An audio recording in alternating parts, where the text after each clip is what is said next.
Penjabat Gubernur Aceh Dr. Haji Safrizal ZA MSI secara resmi membuka cabang olahraga Muay Thai pada Pekan Olahraga Nasional ke-21 Aceh Sumut yang dilangsungkan di Balai Musraya Aceh, Banda Aceh.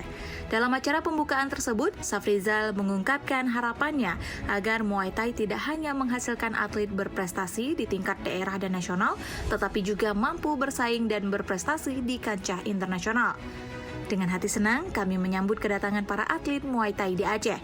Kami berkomitmen untuk memberikan pelayanan terbaik selama kompetisi.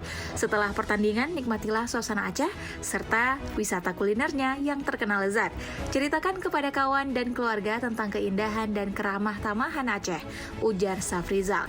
Dalam kesempatan ini, Safrizal juga menekankan pentingnya sportivitas dan semangat juang yang tinggi. Ia mengatakan selamat bertanding dan raih prestasi setinggi-tingginya. Buatlah daerah dan negara Anda bangga.